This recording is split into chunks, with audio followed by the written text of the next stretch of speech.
These Enigma episodes have been supported by the Economic and Social Research Council, or ESRC, as part of their annual Festival of Social Science. This festival celebrates the amazing research and advancements of our best and brightest scientists, and this year almost 500 events are happening all over the country from Saturday the 2nd through to Saturday the 9th of November 2019. You can check out the official hashtag, ESRC Festival, on Twitter, and you might even find that some of the events are in the news.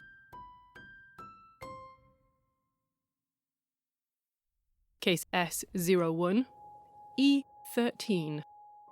Enigma, Part 1 of 3.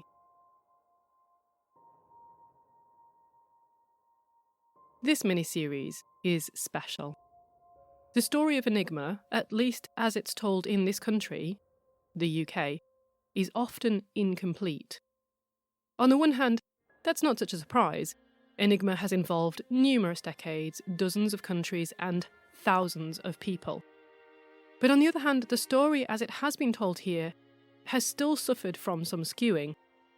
In the UK, the cracking of the Enigma code is a legend, a source of ineffable national pride, and when told in movies and history books, one character always comes to the fore: Alan Turing. This is the British genius whose incandescent brilliance did not merely crack the Enigma cipher in piecemeal or in intermittent bursts, but comprehensively crushed it on an industrial scale. Such is his stature that his face and name are on British banknotes, buildings, institutes, monuments, and more. Turing has become a byword for extraordinary intellectual ability. Even the devastating miscarriage of justice that repaid him so poorly for his incredible loyalty is well documented. So what is missing in all of these stories? Well, most of them start largely not at the beginning, often not even in the middle really, but instead usually towards the very end. And plenty of them never look further afield than the leafy, quiet grounds of Bletchley Park. To look only at the story of Turing is to look only at the final mile of a marathon that started all those decades earlier across thousands of tempestuous miles of war-torn Europe. Enigma is the story of a fast-changing, secretive encryption system, arguably the most advanced mechanical cipher ever invented by that point. It is the story of bitter jealousy leading to the selling of state secrets. It is the story of impoverished scientists striving to achieve the impossible, all while the dragon of war breathed over the borders, threatening to consume everything in its path. Enigma is stolen manuals, extraordinary breakthroughs, building replica machines on minuscule budgets, smuggling, spying, stark, breathtaking nerve of a whole range of people, many of whom died or were executed as war consumed entire swathes of Europe. And without all of this coming first, Turing's task would almost certainly have been simply impossible. Or at best, it would have been so near impossible that he would have had no chance of completing it before the war came to an end in some other way instead. In reality, far from doing it all himself, Turing and his team were handed a gift basket of breakthroughs and advances and insights. And yet it is those first grueling miles of that marathon and the people who effectively ran them through grave danger across the gulfs of seas and lands that are so often forgotten. In this mini-series then we go back to the beginning of Enigma, even before Enigma, so that we can see the ashes from which this cryptographic titan rose. In the second episode, as war ferments, we crisscross Europe through the 1920s all the way to 1937, following a handful of extraordinary people as they converge and part ways, each trying to navigate and survive the dark turmoil of war. And in the final episode, we pick back up in 1938. Only then do we finally turn to Bletchley Park and Alan Turing, and then we cast a last eye over the fate of those other, less well-known figures who also played such pivotal roles in cracking Enigma.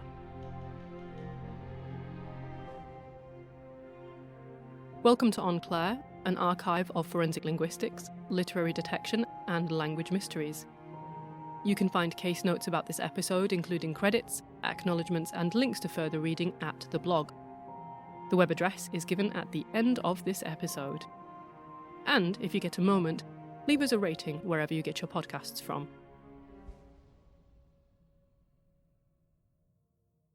Our story begins deep in the shadows of prehistory, as civilizations were just starting, chaotically, to form and, more importantly, to clash.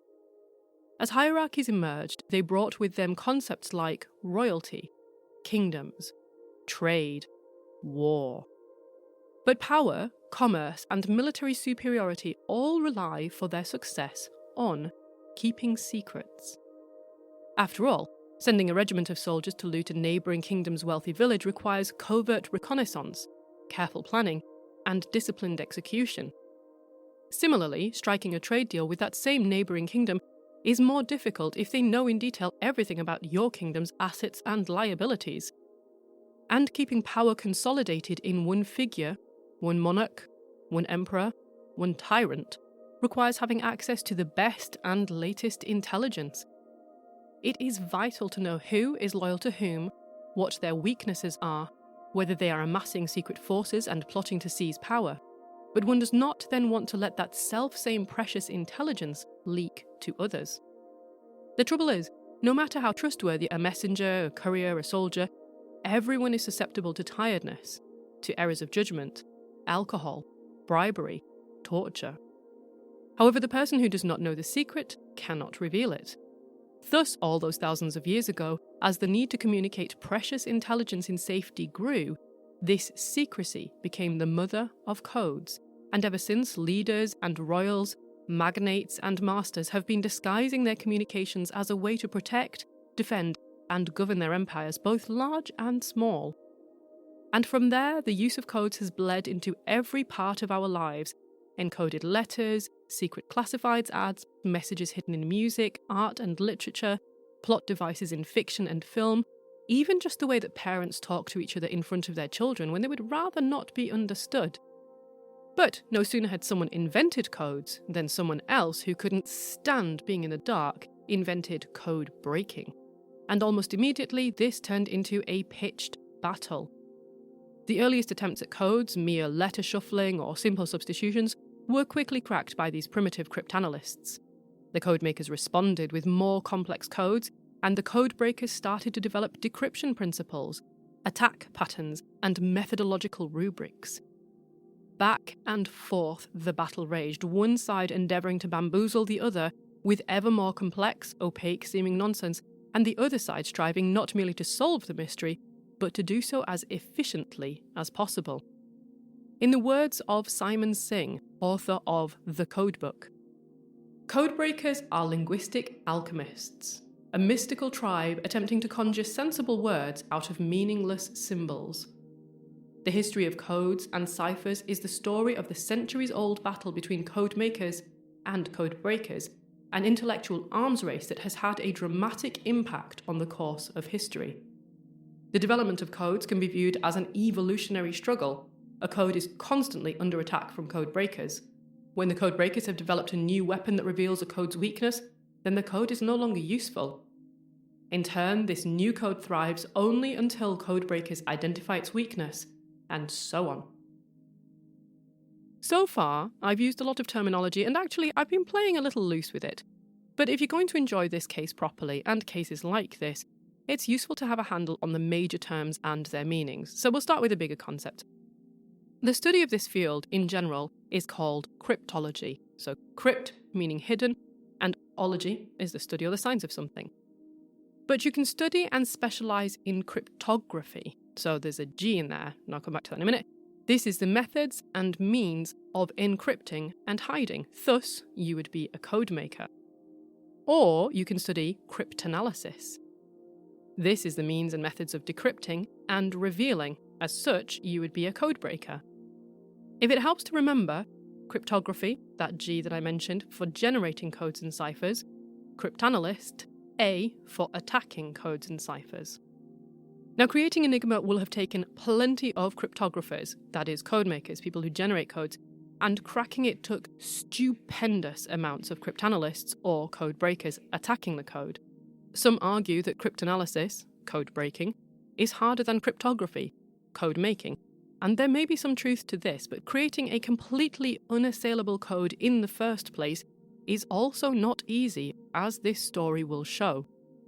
Another pair of terms that often get used interchangeably, and I've done that a little bit in this episode so far, but they actually have very specific meanings, are the words code and cipher.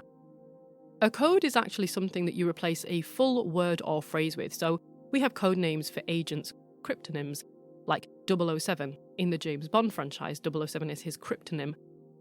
We have code names for projects like Operation Treadstone in the Jason Bourne series of novels and movies.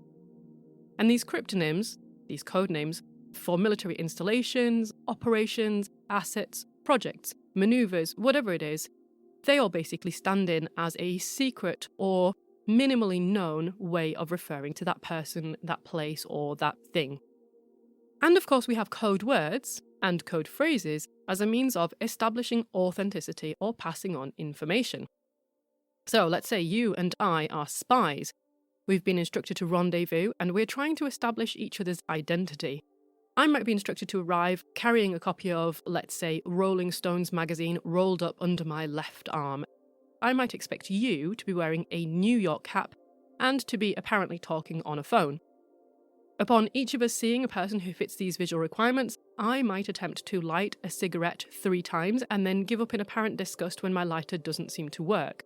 You might then approach to offer your own lighter, and I might then casually say to you, "The darkness was rock music's greatest tragedy." In turn, I will wait for you to respond with, "Hawkins should have stuck to pedicures." Or it might be something more dynamic. I might be instructed to say 5 natural-sounding words, and for each word I say, you might have to produce words starting with the same letters of the alphabet. So if I say, "What a day for this," you might reply, "We are definitely forgetting Tuesday." So WADFT, and then you reply with words that start with the same letters. That one's unlikely though, it's far more cognitively taxing, and it's less likely to look or even sound natural. You're probably going to struggle for a few moments whilst you figure something out. And the thing is, 99% of espionage is being as boring and as unremarkable as humanly possible. Think of the most unspy-like person you know. They are much more likely to be a spy than someone who walks around looking like James Bond all the time. Out in the field, however, when your life could be at risk if you put your trust in the wrong person, there is a crucial cost-benefit analysis to be made. Espionage, by its very nature, involves layer upon layer upon layer of deception. Everyone is already pretending to be someone or something that they're not. Spies are trying to look like ordinary people all the time. Imposters, who are trying to infiltrate your organisation and networks, are attempting to look like friendly spies, who are attempting to look like ordinary people. So, you want to ensure true positives and true negatives in your system of validation. So you want the right people to be able to validate themselves because the system is replicable, and you want the wrong ones to be unable to validate themselves because your system is rigorous. You don't want false positives, that is, imposters getting in because the system is too replicable, basically too easy. And you don't want false negatives where the people who are in fact your friends are getting shut out because the system is too rigorous, it's too difficult.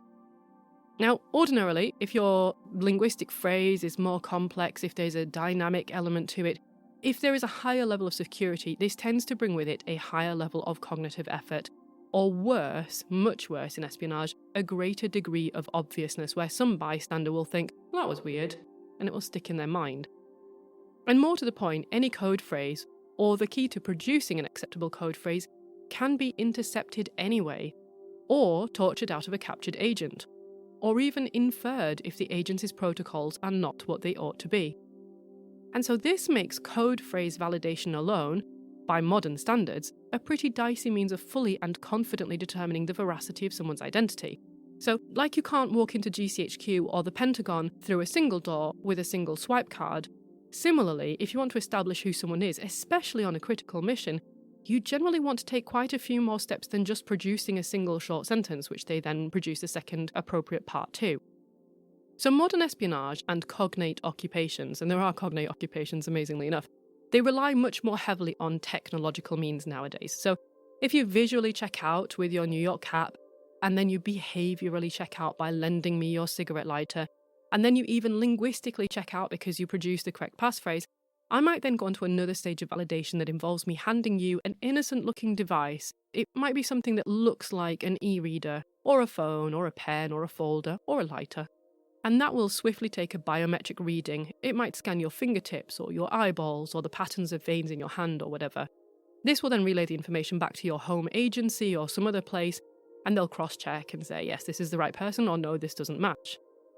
I might also have a remote handler communicating with me via an earpiece who is using audio and visual streams. That might be from a tiny camera I have on me, it might be from the CCTV cameras nearby, there might be a third person taking the footage, and they might be using that to additionally verify who you are.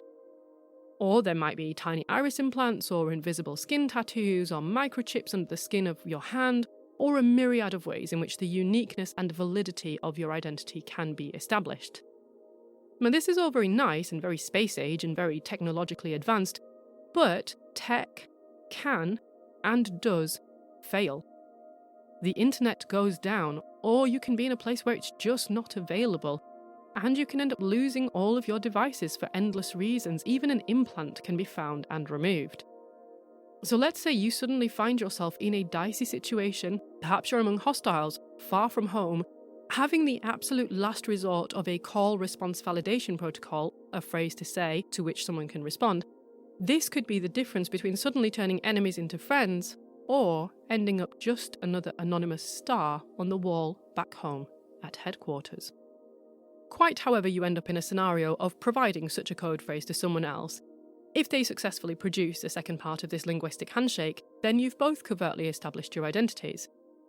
And if they look at you like you've lost your mind, or they produce the wrong phrase, you can make good your escape, or pretend that what they said was fine, whilst now secretly plotting to assassinate them, or whatever it is spies actually do in these circumstances. Maybe they text home or something, I actually don't know. If you listen to En Clair, if you work in espionage, maybe you're a spy master, I don't know. If you feel like sharing the proper protocol for a failed walk-up validation, drop me an email, I'd love to know. Moving on. Another similar use of code phrases is in conveying critical, pre-arranged information. You see this often in films, so an agent might send a communication to their handler saying, "The blackfish has flown north." And this might actually mean that the enemy country has started testing weapons, or, as we'll see later, if the message comes from an embassy and arrives with a clandestine services operative, it might mean that someone has some valuable information to pass on. Now, these examples all sound very dramatic. They've all come from the world of spies and what have you. But actually, we use codes all the time. So sometimes I might say to my partner, "There's some postprandial cocoa-based sustenance." And by phrasing it in a way that the children won't understand, I can let him know that there's chocolate cake in the fridge for after dinner. Or, in broken French, I sometimes say, "Maman voudrait un moment de jour."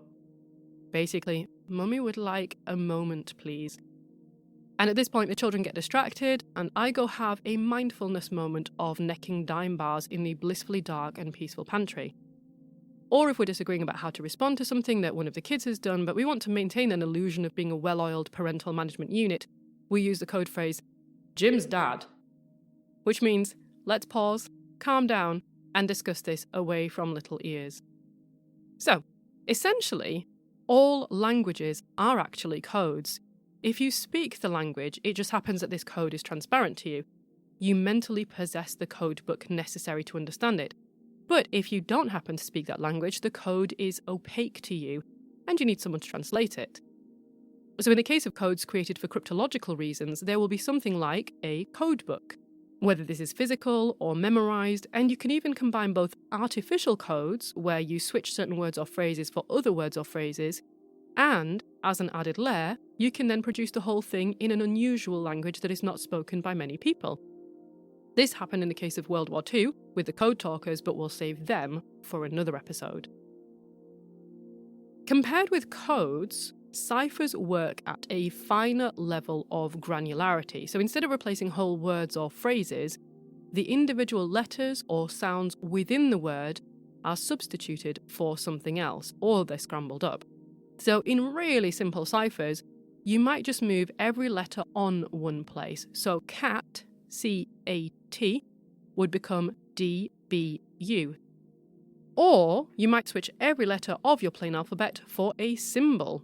Kids do this at school all the time. But in the modern era, you might decide that you're going to use a whole mix of stuff. So A could be that laughing, crying emoji. B could be the number 5. C could be the question mark. D could be some symbol you've made up, and so on until you've created a whole cipher alphabet. So your plain alphabet is the normal alphabet as it stands. Your cipher alphabet is everything you're going to substitute your letters with. You then use your cipher alphabet to turn your plain text, that is your unencoded message that's easily read, into your ciphertext, and it looks like a whole string of basically nonsense. In doing this, you have encrypted or enciphered your message. To decrypt or to decipher the ciphertext, the recipient needs the key, or in other words, they need to know what each of the symbols means so that they can turn the ciphertext back into a plaintext. So how do you go about cracking codes and ciphers? Well, spies and other operatives might concentrate on trying to intercept or steal the key if it's a cipher, or the code book if it's a code. By contrast, code breakers try to retrospectively reconstruct the key or the code book based on clues in and around the ciphertext or the code. And just for those of you who haven't listened to the Welcome Waffle episode, this podcast's very name also uses some cryptological nomenclature. So en clair is French for in clear. Colloquially, it's used to mean something like in simple terms or speaking plainly. In cryptographic parlance, however, it actually means to send a message plain text, so to send it unencoded or unenciphered. By contrast, if you were to send the message encoded or enciphered, you would say that you were sending it en chiffres. That is, you would say that you were sending it in numbers or in ciphers. So, that's the terminology down, but don't worry too much about trying to remember it all now. I'll keep regularly glossing it as we proceed, until hopefully it becomes a thorough part of your growing espionage lexicon.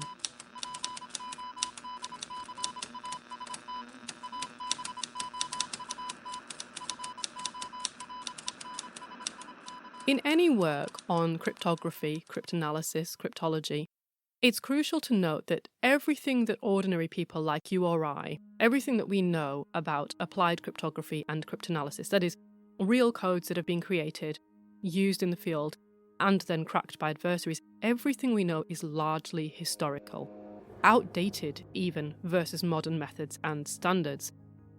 And there is much even from history that is still kept under a very dark cloak of secrecy.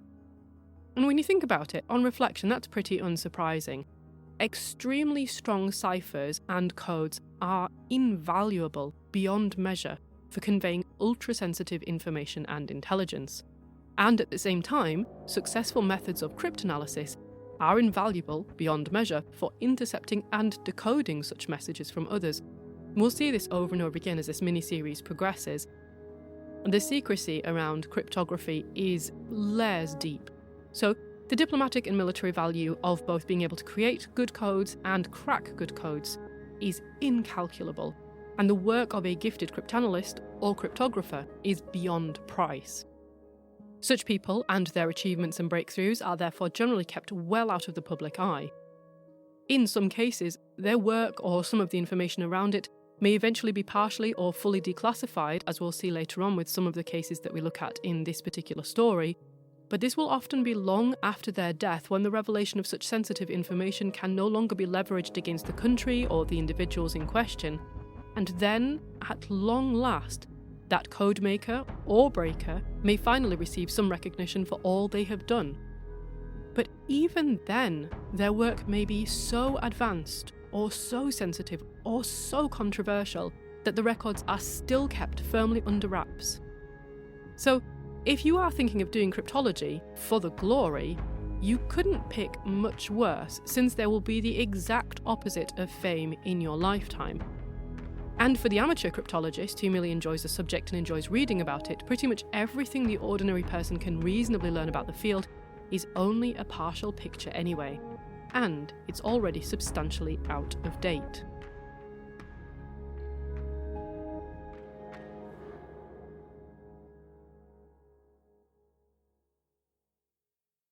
But enough of all the waffle.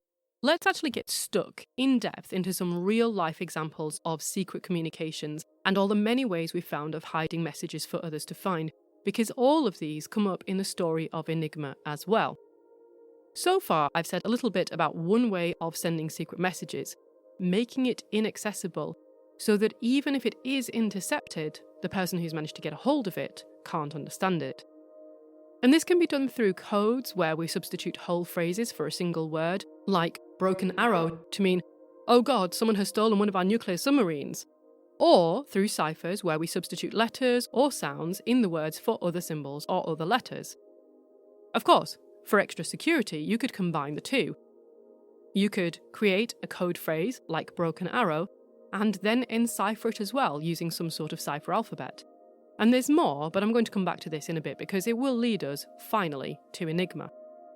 Before we get that far, though, there is another easier way to hide communications. You literally hide them. This strategy is known as steganography, not a kind of dinosaur. This comes from the Greek steganos, meaning covered, and graphene, meaning to write, or in other words, it's writing that you've somehow hidden. It's covered. People literally can't see it. Rather wonderfully, and this is one of those asides that I go into, but I think you'll enjoy it, the term seems to date back to 1499, so we're going to meet Johann Trithemius, a German Benedictine abbot and polymath. It's like everyone was polymaths back in the 1400s. Anyway, during the German Renaissance, he was a lexicographer, cryptographer, and occultist. The three things you have to be back then. Anyway, Trithemius created a polyalphabetic cipher. We're going to talk about monoalphabetic and polyalphabetic ciphers in a bit, but he created a polyalphabetic cipher, which he published in his book, Polygraphia. Polygraphia is sometimes cited as the first published work on cryptography, but more to the point, for steganography, he also published a 3-volume book called, somewhat unsurprisingly, Steganographia. Of course, you have to remember that he was essentially coining the word, or at least this new meaning for it, so the title alone wasn't a giveaway. It wasn't like you would look at this book and be like, well, this is clearly a book full of hidden codes. This word hadn't been used in that way before. And this Steganographia looked like a 3-part monograph on magic. In particular, the use of spirits to communicate to others far away. You see where this is going? In 1606, a decryption key was printed for the first 2 volumes, thus revealing their real contents. For centuries afterwards, the 3rd volume yielded no secrets, and finally people came to believe that it was purely about the occult, that it had no deeper hidden messages.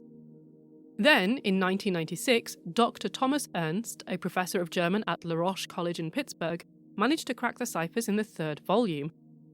But, though he wrote up a 200-page paper explaining the insights, perhaps because it was written in German and published in a Dutch journal, Daphne, it sank into obscurity, leaving others to believe that the 3rd volume remained undeciphered.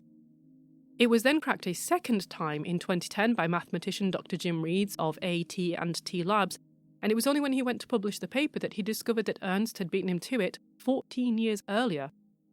Anyway, the point is, Steganographia was both an example of, and a treatise on, cryptography and steganography.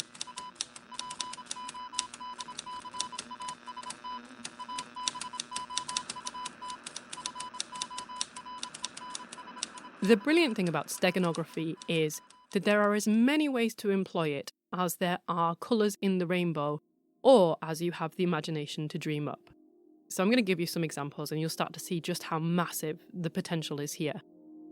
As long ago as 440 BCE, in his book The Histories, Herodotus described how Demaratos warned the Lacedaemonians of an impending attack by writing his message on a wooden tablet and then covering the writing with beeswax. Upon receiving the tablet, the Lacedaemonians scraped off the wax and there was the message. So it's very simple, but that is steganography.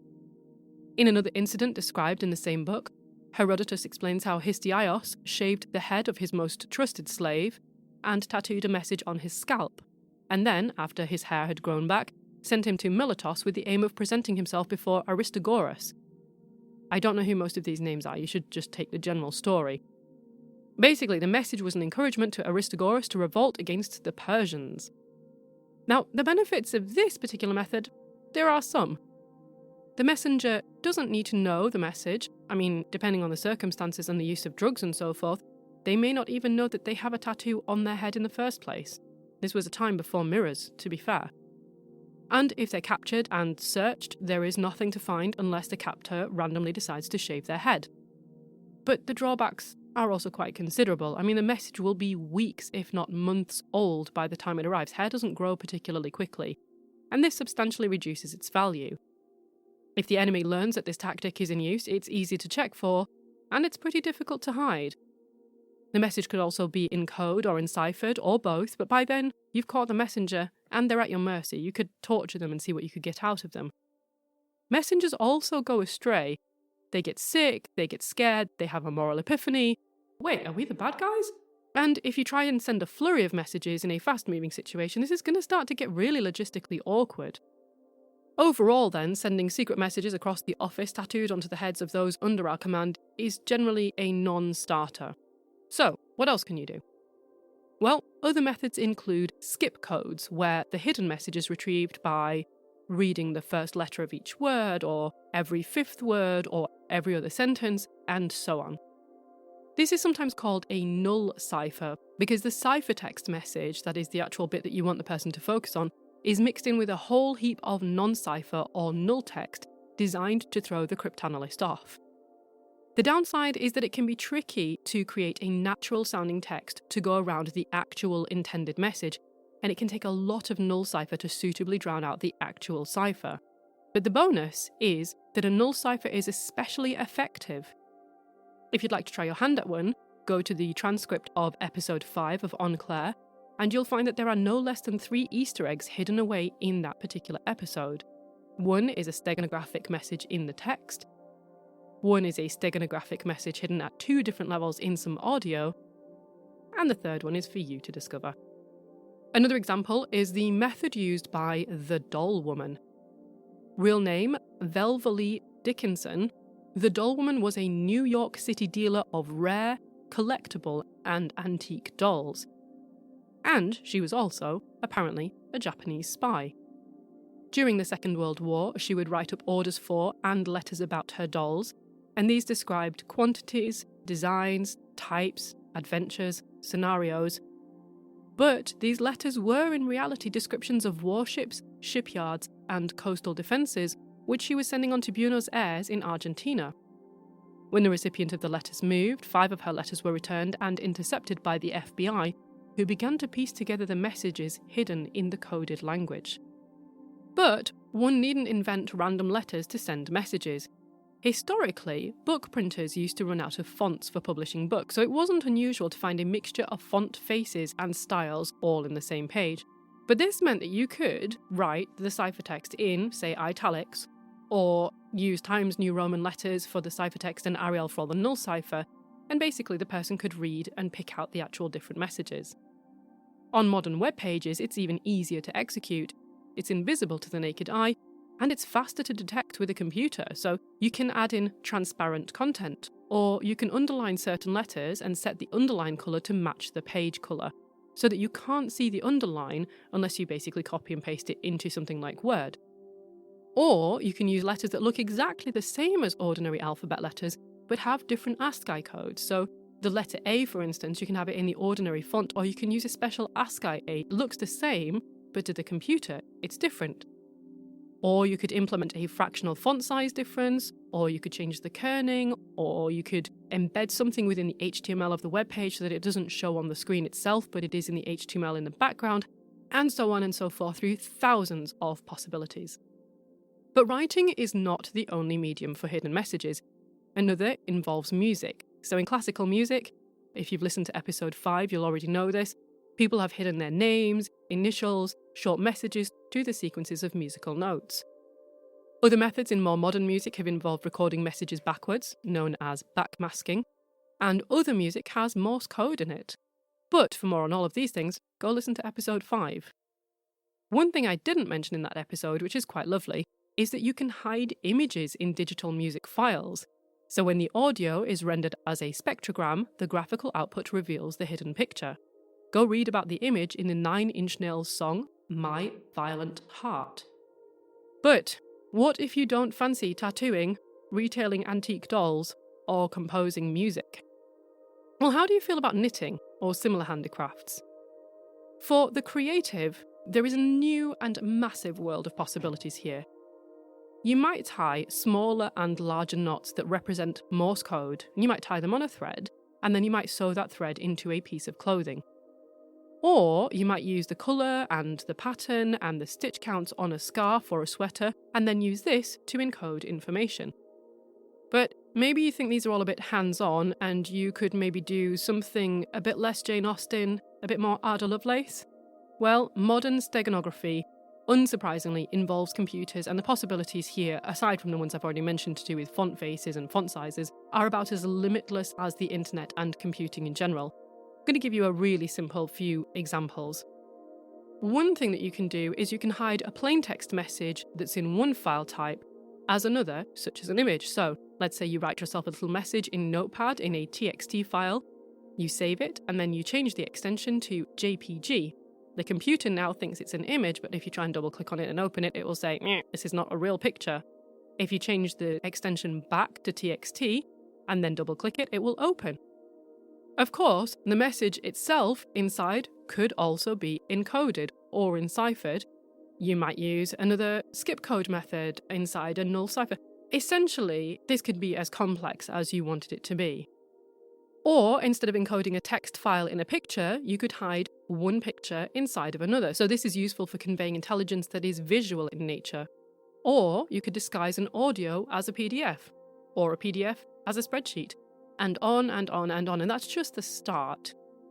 Steganography online can be as innovative as it is global. So there is a form of blog steganography that involves turning the message into a cipher, breaking it up into thousands of fragments, and posting those little fragments as comments across thousands of abandoned blogs. Part of the key involves knowing which blogs to check and how to reconstruct the message in the correct order, but the benefit is that you can access it from anywhere in the world with an open internet connection. But let's up the stakes considerably. What if you are a captive?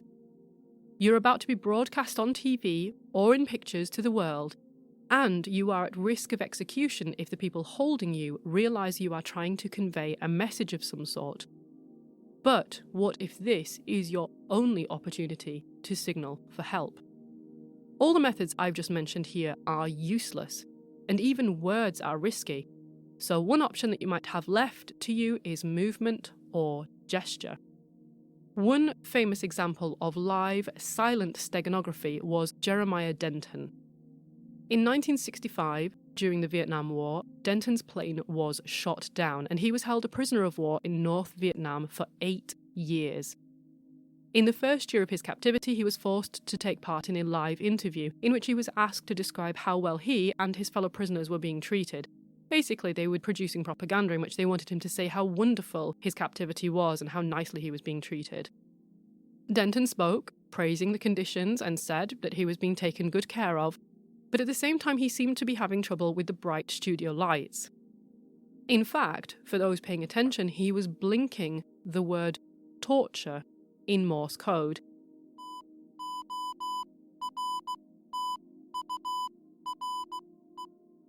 Thereby confirming for the first time that prisoners of war in North Vietnam were indeed being tortured. The same war, only 2 years later, in 1968, the intelligence ship USS Pueblo was captured by the North Koreans.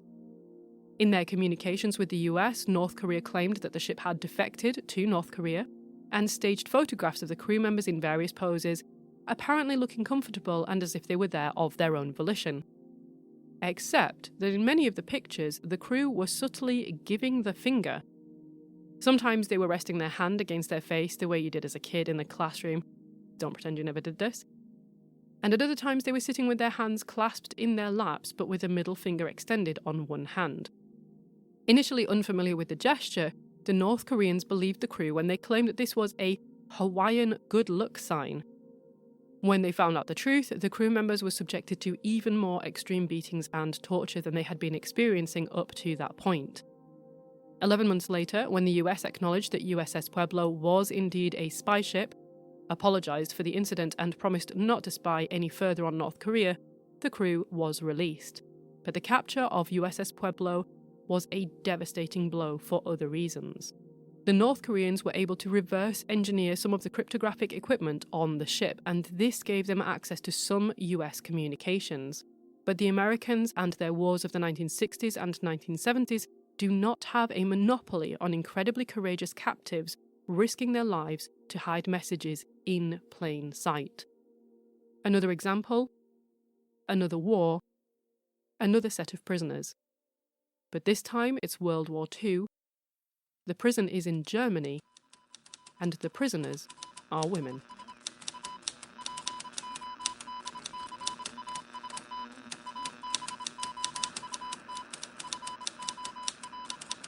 Ravensbrück was the largest Nazi concentration camp for female prisoners of war during World War II.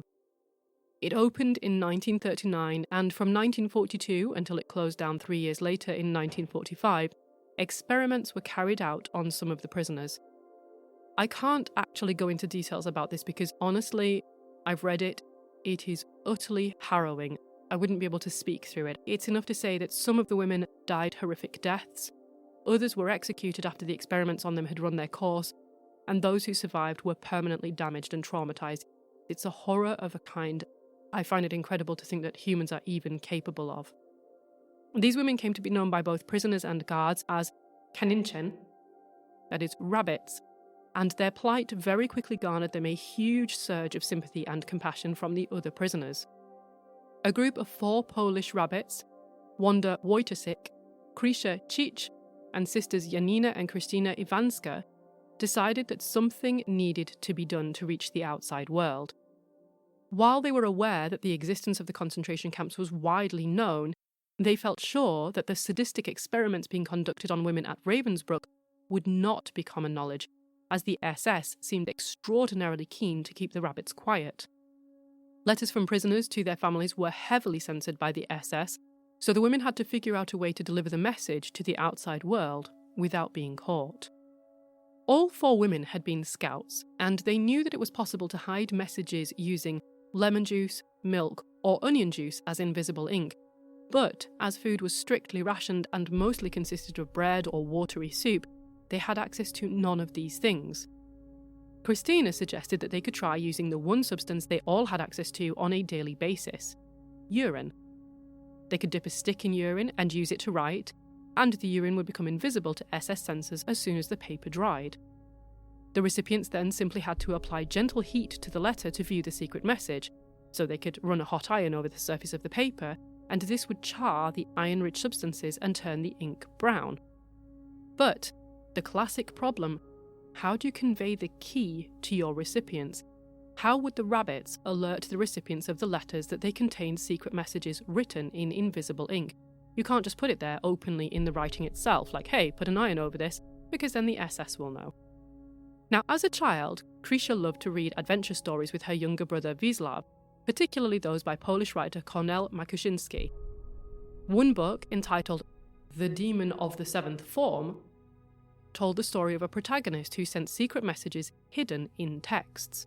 Krisha drew upon the story to come up with a plan. First of all, she suggested that they should write their secret messages between the lines and in the margins of their official letters. Secondly, she suggested that in their initial attempt, which would be sent to Krisha's brother and parents, the first letter of each line should spell out list mochem. This translates to letter written in urine. Given that Wisław also enjoyed Kornel Makuszyński's stories, she hoped that he would spot and recognise what she was trying to do. To help him along, she also made reference to the story by Makuszyński in the main body of her letter. The first secret message read, "We have decided to tell you the whole truth," followed by a few short sentences about the medical experiments. Krisha's previous letters had all been written in a very structured, formal style, so when a new letter arrived to the Cich residence in Lublin early in 1943, Wisław immediately spotted the reference to the book and noted that it seemed strangely out of place.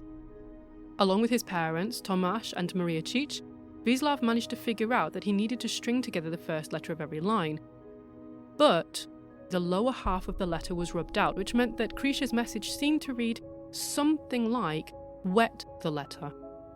They duly sprinkled some water over the paper, but this had the unfortunate effect of making the message only briefly visible before it quickly disappeared. It was enough, however, for them to realise what Krisha was trying to do. So, to prevent future messages being lost, they took the letter to a trusted friend who was a chemist, and he advised them to run a warm iron over future letters instead. Maria Cich, Krisha's mother, was a major in the Polish Home Army, and she was able to pass the secret messages on to stations in Warsaw and Sweden. Meanwhile, the four women at the camp began to develop their technique further, sending parts of their secret messages to each of their four families, who would then meet and put the puzzle pieces together. The family were asked to acknowledge receipt of the secret messages through various subtle means in their return letters, such as sending a coloured piece of thread or scratching the number of the letter onto a tin within a food parcel. Basically, codes. Over time, the little group of four began to expand, including Zofia Sokulska, a lawyer from Lublin, and Wojciech Borczynska, a student from Warsaw. The letters contained vital information about specific Nazi guards who conducted or oversaw the experiments, and they listed prisoners' names and numbers, the operations that they had undergone, and surgery dates. Women who had died as a result of being experimented upon or through being executed or gassed were listed with crosses next to their names so that their families could be informed of their deaths. Much of this was later broadcast on an underground radio station based in London called Dawn Radio, SWIT. On the 3rd of May 1944, for example, SWIT broadcasted a news item about the rabbits entitled "Vivisection in Ravensbrück." In 2008, the author of the only chronicle about Ravensbrück, Sarah Helm, found that Krisha was still alive and living with her daughter Maria Wilgat in Lublin. Krisha was suffering from memory loss and was unable to communicate. Maria showed Sarah Helm an essay which had been written by Krisha about the secret messages. She had written, "After we received sign from my family that the first secure letter had been deciphered, this dangerous game absorbed us completely. We began to work on improving and expanding our correspondence. The first improvement we made was to stop writing between the lines. Instead, we used the inside of the envelopes of the camp letters. This way we gained some extra space because we could write more densely on clean paper. It was also safer. In the first period of our correspondence, we put a successive number on each envelope so that our families in Poland could know if they were receiving all the letters we had written." In 2010, Krisha's daughter, Maria Wilgat, contacted Sarah Helm to notify her that Krisha was in critical condition. Krisha had, in fact, kept and carefully preserved all 27 letters, and Maria presented them to Sarah Helm. Most of them confirmed what Krisha had written in her essay, but there were some letters that Krisha had not spoken about. In one of these, Krisha wrote, "Mama dear, from yesterday I am depressed and I cannot stand it. So I have to write to you my thoughts and imagine we are close and that I can feel you near to me. I feel how nice it is and I start to cry. Sometimes it is so bad I have to talk to you in my head or write, or I have to start thinking about something else because otherwise I collapse." If there is any critical catalyst for code making and code breaking, it is war, because everyone from president to prisoner has everything to lose. The ingenuity and courage of captives in getting information out from the very heart of a brutal concentration camp is in itself extraordinary. And for those who can bear it, I recommend that you read the book on Ravensbrück by Sarah Helm entitled "If This Is a Woman." I will not pretend that it isn't utterly heartbreaking reading, but if anyone ever had courage in the face of absolute horror, these women did.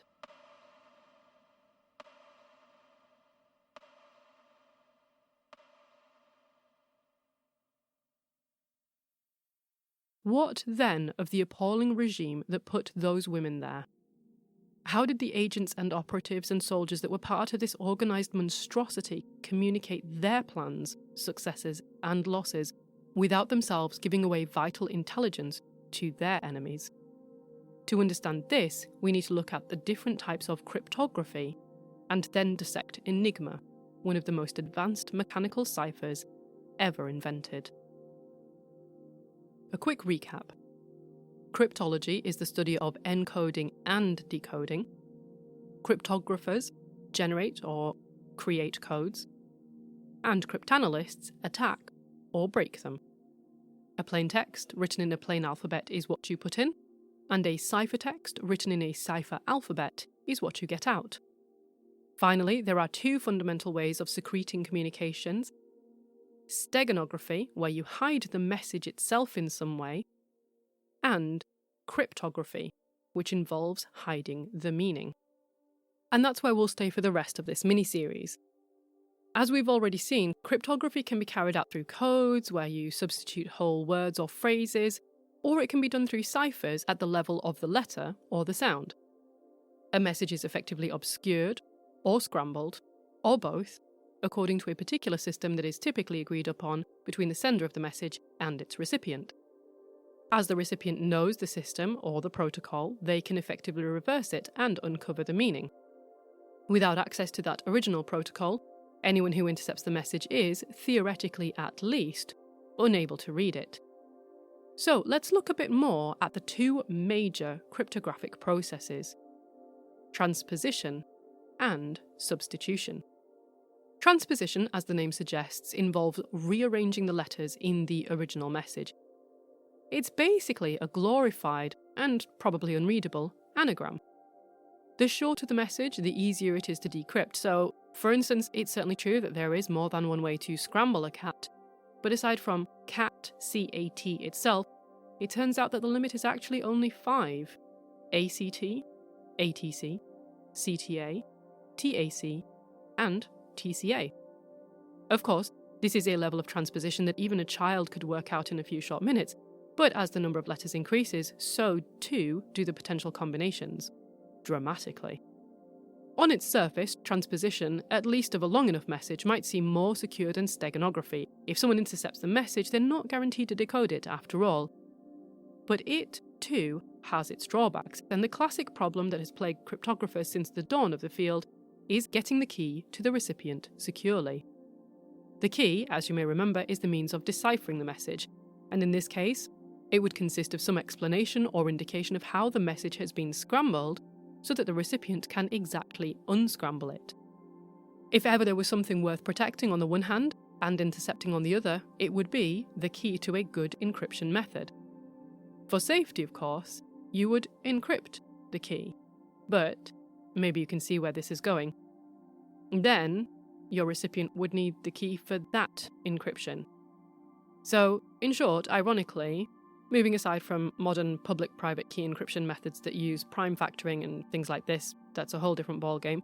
So aside from stuff like that, basically your recipient has to be able to read the key, which they can't if you've encrypted it, because they need the key. So catch-22. The next method of obscuring your message is substitution.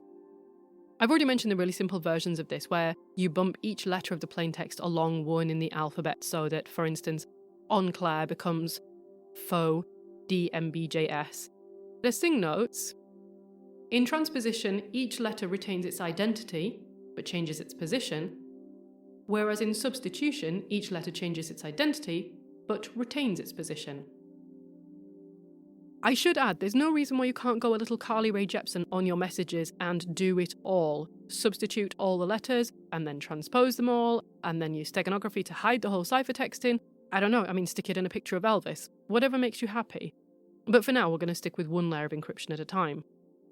There are countless historical examples of substitution ciphers being used for military purposes. Julius Caesar, for instance, used the substitution ciphers very frequently. In particular, he was fond of using what is now known as the Caesar shift cipher, in which he replaced every letter in the original message with the letter 3 places down in the plain alphabet. Shift ciphers can involve shifting as far as you like up or down the ordinary alphabet, or indeed mapping the plain alphabet against a scrambled one. Whatever the case, you develop a system. So, for instance, we might create a cipher alphabet by turning the ordinary alphabet backwards, and then starting at S. When it gets to Z, we carry on through to A until we've finished our 26 letters at T. Imagine that you've written A, B, C, D, E, F, G all the way through to Z on one line, and then underneath, exactly mirroring each letter so that they're directly underneath, you go S, R, Q, P, O, N, M, L, K, J, I, H, G, F, E, D, C, B, A, Z, Y, X, W, V, U, D. Then, for the next stage in your algorithm, you might decide that whatever the resulting ciphertext, all the odd letters must be written first, so the first, third, fifth, etc. all come first, and then all the even ones are written afterwards. So essentially, you use a Caesar shift substitution first, followed by transposition. This whole process is known as the algorithm, and in our example, if we took the plain text word cats, C-A-T-S, firstly, in our new cipher alphabet, this would be enciphered as Q-S-Z-A, and then if we do our transposition, so the odd ones come first and then the even ones come after, it would become Q-Z-S-A.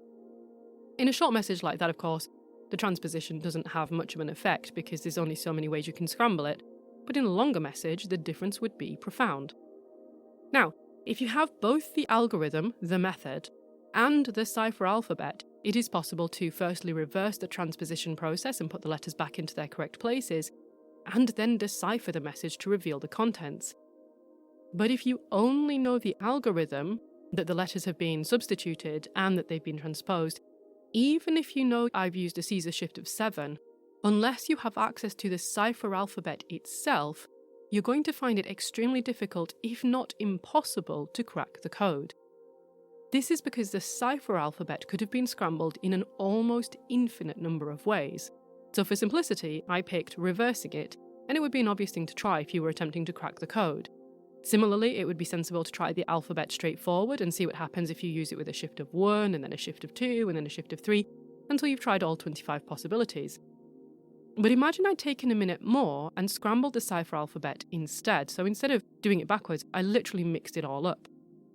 One method of reproducibly weakly scrambling is to start the cipher alphabet with a pre-agreed keyword or key phrase. We could use en clair, for example, and then continue the rest of the alphabet in order afterwards, making sure no letters were repeated. This cipher alphabet would run E-N-C-L-A-I-R, and then you continue the alphabet S-T-U-V-W-X-Y-Z, B, D, F, G, H, J, K, M, O, P, Q. And the letters that are missing later on are the ones that have already been used at the start in the word en clair. Of course, instead of the rest running on in order, I could scramble everything from S onwards as well. But the thing with this is the more I do scrambling, the more I mix it up, the more I then have to pass on this method to my recipient. It's the classic issue. I've got to get the key to them so that they can then make an identical cipher alphabet to decode the message with. For the purposes of this example, let's imagine I don't bother scrambling the rest, I just keep it as it is. The recipient could then reconstruct the cipher alphabet I've used now just by knowing the key phrase en clair. They would write that out, fill in the rest of the alphabet afterwards, and they've already got the cipher alphabet.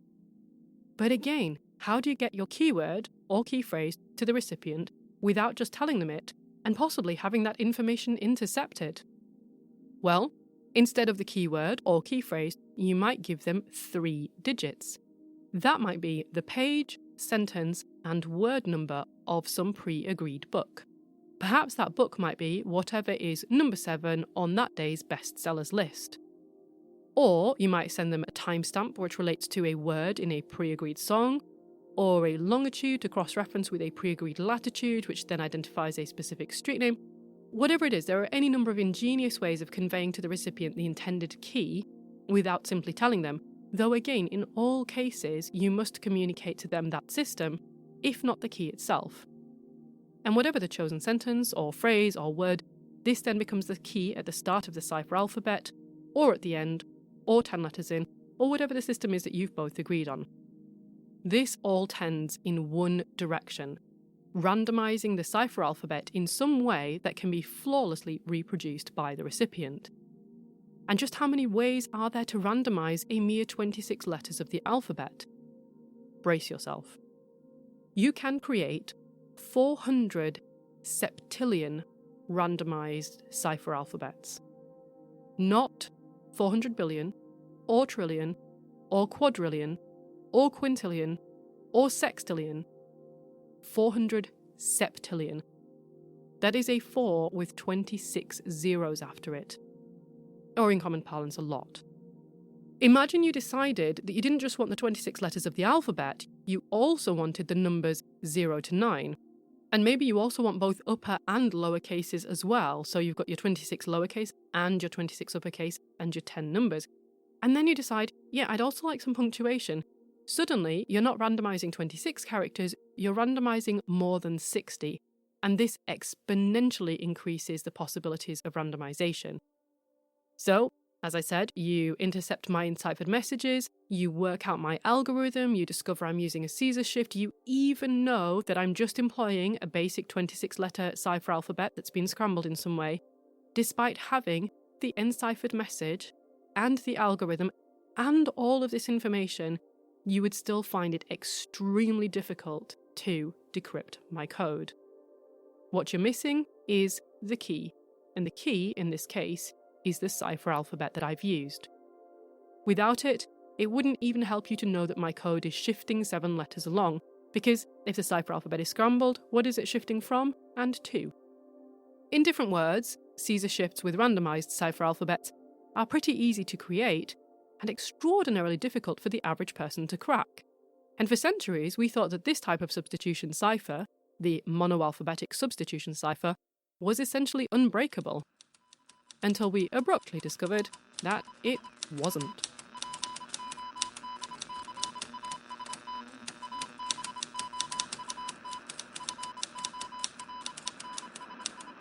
If creating a good cipher is tricky, then cracking one is somewhere between the agony of genius and the tranquility of madness. One must be part linguist, part mathematician, part psychologist, and these days it really doesn't hurt to be part software coder too. For cryptanalysts, that is, the code breakers, their code-making nemeses, the cryptographers, are bound by some basic principles, and these include consistency and replicability. They must apply their own algorithm the way that they've said they will, and, generally speaking, the recipient must be able to replicate that process in reverse to extract the hidden plaintext. But this very principle of having an encryption algorithm is a double-edged sword.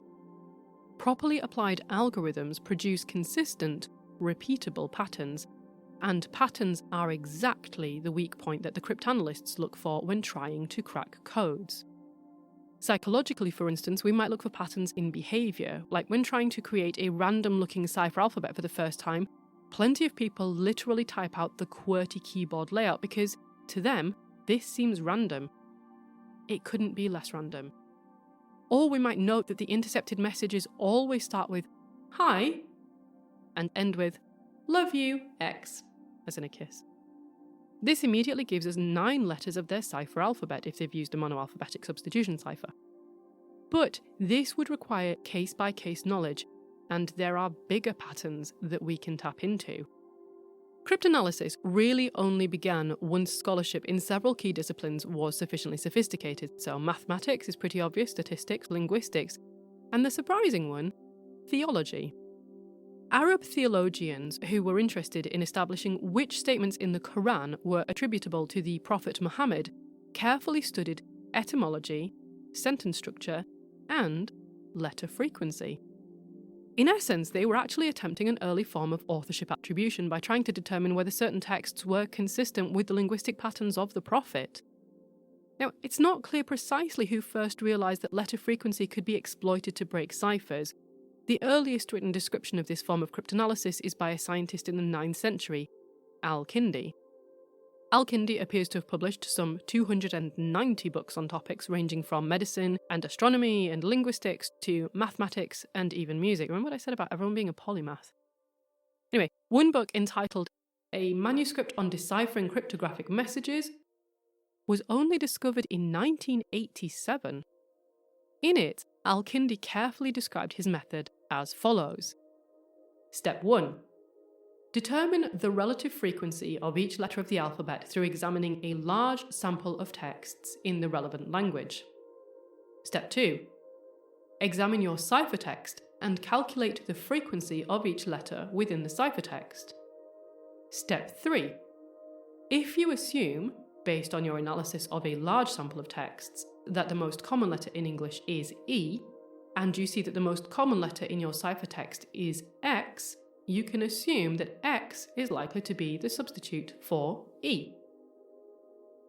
Amazingly, this breakthrough was huge. Instead of having to manually try 11 zillion possible cipher alphabets one by one, cryptanalysts could essentially jump to frequency analysis to at least get them started. Even if some letters mapped across incorrectly, enough might still be correct to identify some partially deciphered words, and as the errors in these words were corrected, the rest of the cipher alphabet would gradually be filled in. In other words, patterns in the orthography of language itself allow the cryptanalyst to induce parts or possibly all of the cipher alphabet and crack the code. Now, this method isn't perfect. Imagine that the plain text was in English but included references to numerous Polish surnames, or even quotes from some other languages. This could throw the frequencies off radically.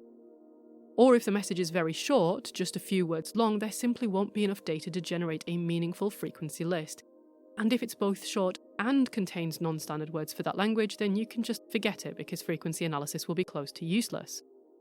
This said, there are still possible tiny cracks in the cipher into which one might crowbar one's intellect and attempt to lever a gap big enough to get in.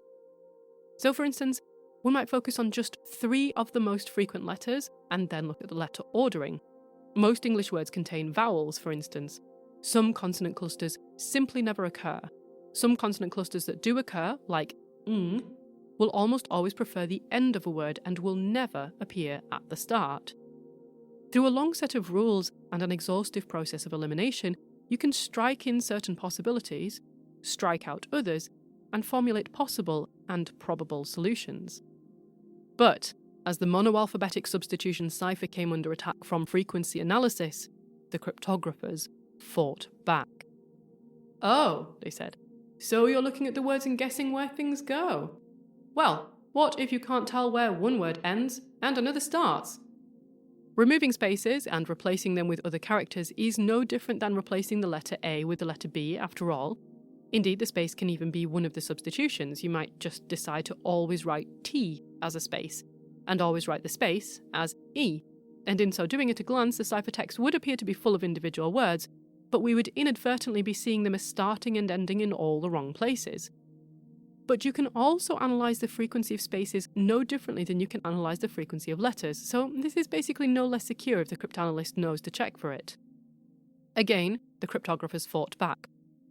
"Well," they reasoned, "if you are using counting as your way in, then let's mess up your figures." And they began to introduce nulls. This is symbols or characters that represented nothing but were simply there to thwart efforts at frequency analysis.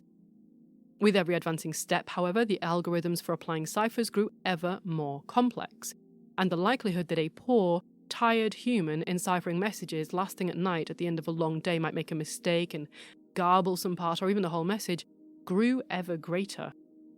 Inevitably, as war and commerce became industrialised and science and engineering advanced, we began to turn to technology to help us.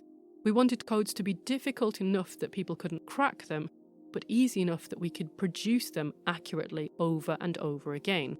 And technology is a fantastic way of achieving this outcome. Like all our efforts in code making, historically this technology started out charmingly simple. So one example is the Caesar Shift coin or the Caesar Shift medallion. This is a small disc with a rotating centre. The outer edge of the coin has one alphabet or set of symbols engraved around it, and the rotating centre has another alphabet or set of symbols engraved around it. And you get a message, and the centre disc is turned to some pre-agreed setting, lining up these two alphabets against each other with a shift of, say, 5, and you can quickly refer back and forth between your medallion and your ciphertext to decode the message. It's very simple, but it is still technology to help you decode your message. In a remarkably short space of time, however, the technology leapt forward, and in a matter of decades, we progressed from little medallions to large machines.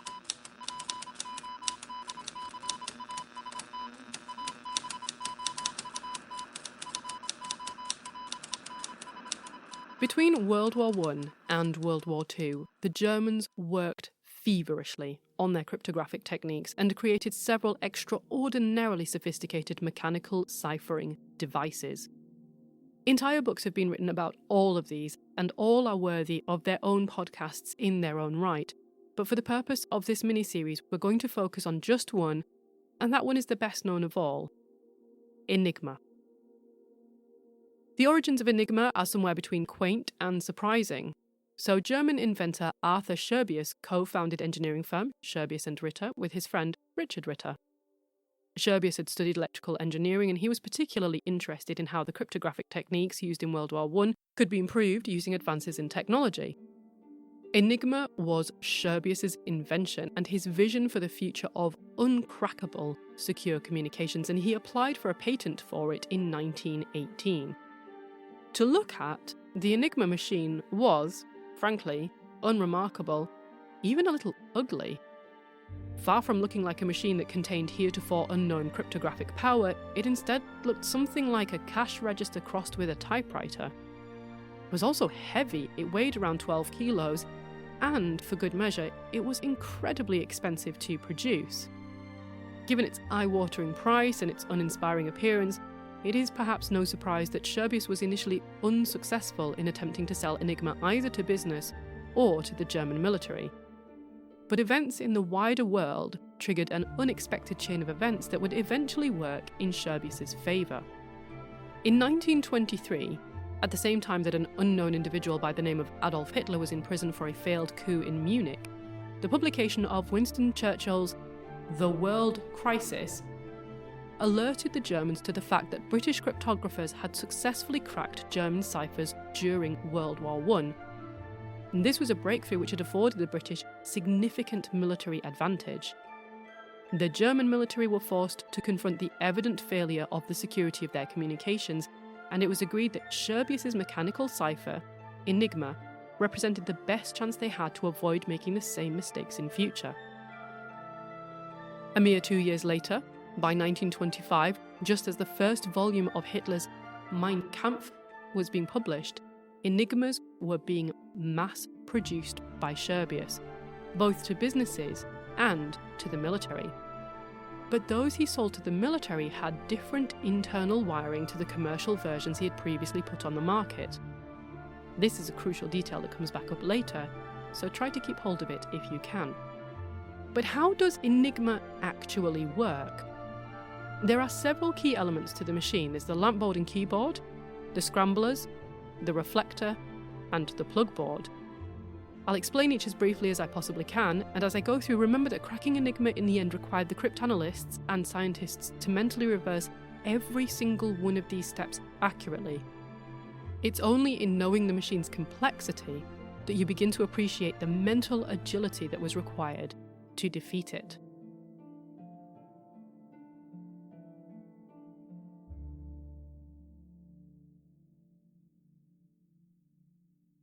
The keyboard was, unsurprisingly, the way in which Enigma operators inputted their plaintext letters. So the keys were arranged according to German typewriters used at the time, and the lamp board was effectively a display made up of little lamps. When the operator pressed a key on the keyboard, an electrical pulse would travel in through the scramblers, bounce off the reflector, travel back out, illuminating the ciphertext letter on the lamp board. So, you'd press A on your keyboard, and Z would light up on the lamp board. But what are these scramblers? Well, each Enigma housed a number of disc-shaped turning rotors. Informally, I call these scramblers all the way through. And there was a fixed-in-place reflector. So, imagine, if you will, a layer cake turned on its side, with each layer being a scrambler and the base of that cake being the reflector. This encryption cake is the heart of the machine, and this is what mainly transforms the plaintext into ciphertext.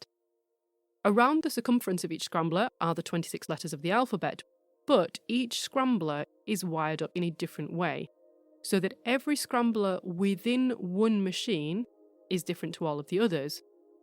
But each military scrambler 1 is wired up in the same way as all the other scrambler 1s, each military scrambler 2 is wired up the same way as all the other military scrambler 2s, and so on. Now this stands to reason. If the scramblers in one machine were wired up differently to those in another machine, then a message encoded on one Enigma could not be decoded on any other. So this would basically render the whole effort entirely useless. So it was, in short, crucial that each machine could provide an enormous range of different settings to keep the Enigma encryption as secure as possible through continual changes. But at the same time, it had to be possible to calibrate all the different machines to the exact same settings as each other so that they could decrypt any messages that had been encrypted by any other. To ensure uniformity of settings across the entire theatre of war, all Enigma operators would receive Enigma codebooks containing a month's worth of daily keys and settings. The naval Enigma operators would sometimes receive several months' worth at a time because they would go out to sea and they might not come back for 6 months from a mission. At the stroke of midnight, the previous day settings would be discarded and the new day settings would be implemented. This continual and exhaustive method of instantiating new settings every 24 hours was crucial. Sometimes Enigma messages could be individually, laboriously cracked, perhaps because a spy had learned enough to reconstruct parts of the message, or because the operative had been especially careless with the length, or because some unfortunate individual had been encouraged to give information, or simply because some cryptanalyst had been struck with a blinding moment of extraordinary insight and had made some headway. Through one decipherment, other messages could sometimes be partially or even fully cracked too. But changing the settings at midnight every day ensured that any weaknesses that cryptanalysts were able to exploit was temporary at best, lasting only until midnight, when the new settings took effect. Back to the actual operation of the scramblers, though. They functioned just like the seconds, minutes, and hours on a clock. The first scrambler, like the hand counting the seconds, turned one position every time a plaintext letter was typed in, so that, crucially, even if you typed the same letter 3 times in a row, it would be encrypted as 3 different letters, because with each press of the keyboard, the first scrambler is moving on one setting. This is a crucial distinction to the Caesar shift cipher, which is, as I've said, a monoalphabetic cipher. In a monoalphabetic cipher, the same plaintext letter will always be encoded to the same ciphertext letter, and that's why frequency analysis is useful. By contrast, the rotating scramblers make Enigma a polyalphabetic cipher, meaning that the same plaintext letter will be encoded in multiple different ciphertext letters. Now, if you wanted to risk blowing your whole military operation clean out of the water in a moment of incredible stupidity, you could just keep on pressing the same letter over and over and over and get a long string of random-seeming letters back. Just like the second hand completing one rotation of the clock face, once the first scrambler has made a full rotation around all 26 letters, the next scrambler then clicks on one setting, just in the same way that the minute hand on a clock will now click forward to mark 1 minute. Then, once this middle scrambler has made a full rotation, the end scrambler will rotate one setting, just as when the minute hand has travelled all the way around the clock and the hour hand finally clicks forward to mark 1 hour. For added security, it was possible to also put the scramblers in starting at different letters. So remember that the wiring in each of the scramblers is different, but if every operative always starts the day with all 3 scramblers reset to exactly the same position as the day before, the day before that, and so on, you immediately introduce the most dangerous of weaknesses: a pattern. Instead, the settings for that day might dictate that you put the first scrambler in starting at G, and the second starting at Q, and the third one starting at A, and so on. With just 3 scramblers, each starting at any one of 26 positions, you now already have 17,576 different possible starter settings of the scrambler system. And this is just the beginning, as we'll see in a moment.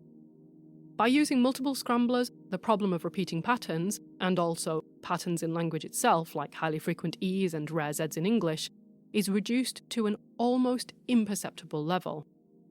Remember that frequency analysis rests on being able to count the occurrence of the same letters appearing over and over, but since this is a polyalphabetic cipher, the same letter will be encrypted as different letters over and over, and this makes basic frequency analyses useless.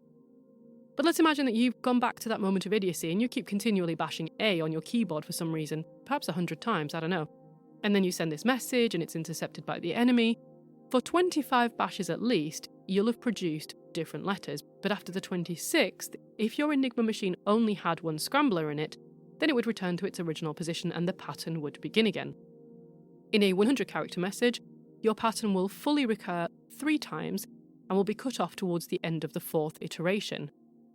Even an absolute entry-level cryptanalyst should spot that repetition, and a good one might even be able to discern what you've done and use this to infer the settings for the whole of that one scrambler. Generally, though, military operatives sending critical messages are not that stupid. They don't only use one scrambler, and they're actually typing meaningful messages. But even if the person using the Enigma were typing a real message, let's say an intelligence report on a new weapon being devised by the enemy, if they were using just the one scrambler, should that message happen to be quite long, then this could be enough for a gifted cryptanalyst to make some sort of headway. This is because, as I've said, in this theoretical machine that has only one scrambler, after every 26th letter, this one scrambler returns to its original position, and a long enough message might contain just enough common letters and other clues to start to suggest some ways in.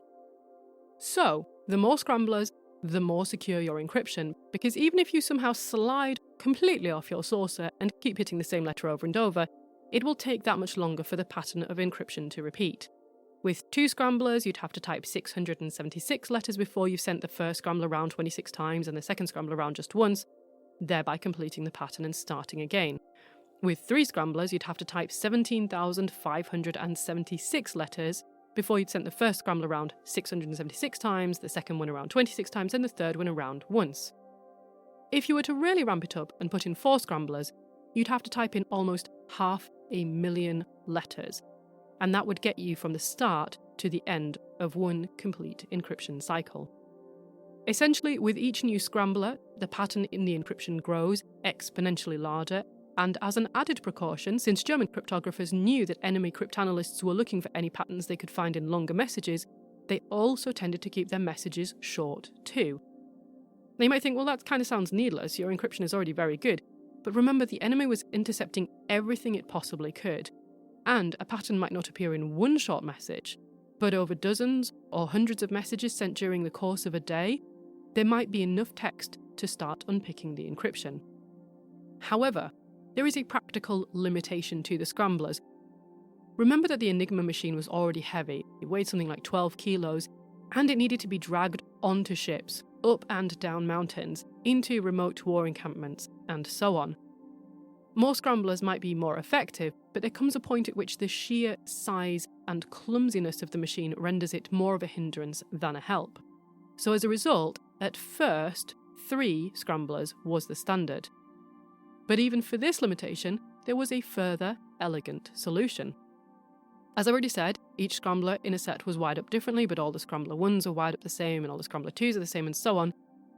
Scherbius made the scramblers removable so that it was possible to put them into the machine in different orders.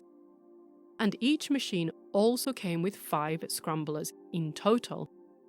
So you could pick any 3 of the 5 and also put them into the machine in any one of 6 distinct arrangements. If you remember, there are already 17,576 ways to align the scramblers anyway, so you start one at Q and one at A and one at C, but then this is multiplied by the 6 different arrangements of the scramblers that you can choose from, creating an incredible 105,456 different possible starter settings for the Enigma machine. Starting to get how complex this is? And we're not done yet. Because if all the German cryptographers encrypted all the messages in the space of one day with the scramblers in the exact same initial orientation, this would basically just create a letter-for-letter substitution that would be much easier for cryptanalysts to break. So the Germans decided that the best way to overcome this would be to allow the German cryptographers to randomly select different scrambler orientations for each message, and this was referred to as the message key, or the indicator. But we're back at the age-old problem. How is the message key to be communicated to its recipients? The German cryptographers opted to begin every new message with a 3-letter message key, and they encrypted this twice. This means that every message sent by the Germans began with 6 letters, and to achieve this, the cryptographers would do the following. Step 1. Turn the Enigma scramblers to the initial position specified in the code book for that day, so they would use that day's day key, for instance, CBA. Step 2. Choose a message key for that message, for instance, ENC for Enclair. And they would type that into the Enigma keyboard twice. So they're still using the day key settings, but they're using the day key settings to encode the message key. Step 3. The twice enciphered versions of ENC, the message key, will then light up on the lamp board. So this might become ZLTFGB, and this would be the first 6 letters of the message. Step 4.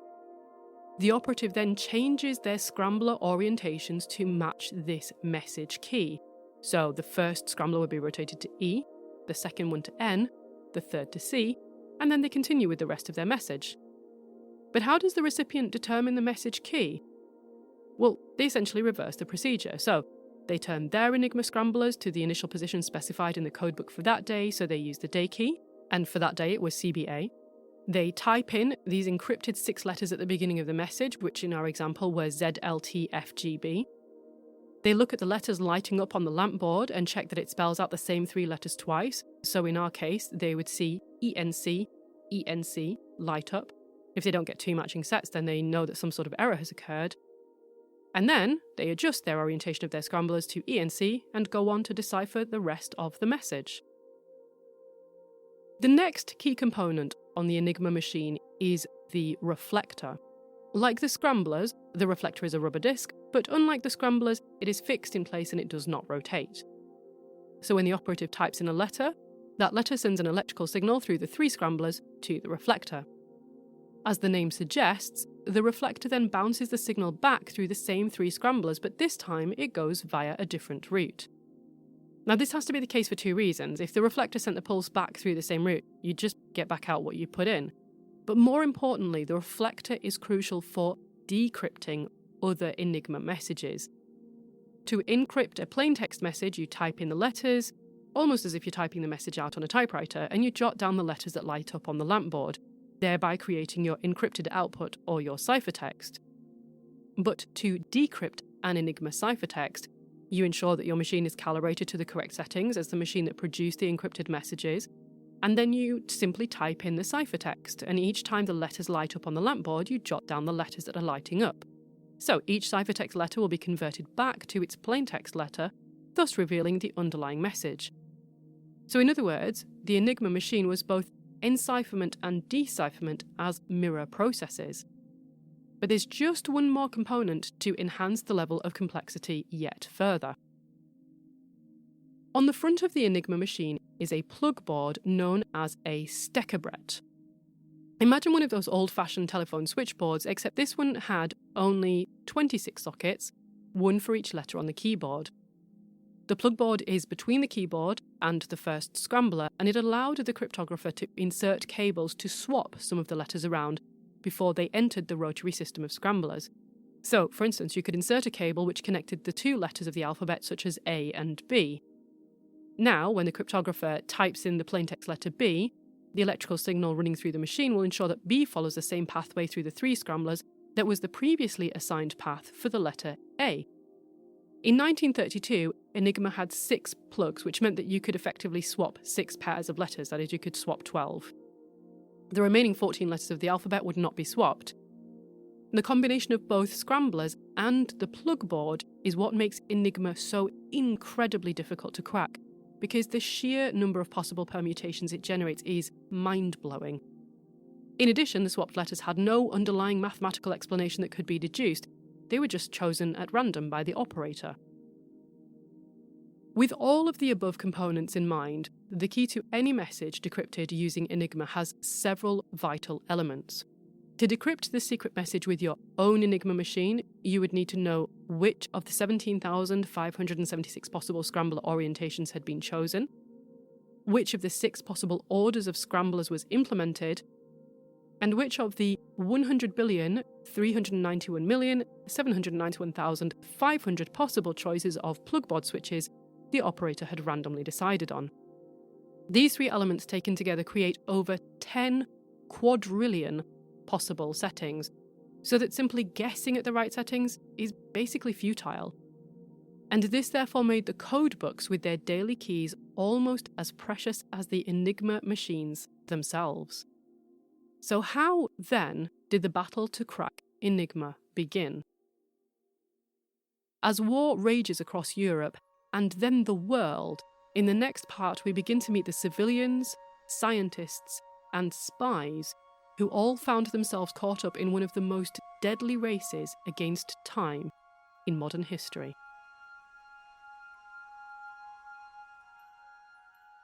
End of part 1 of 3.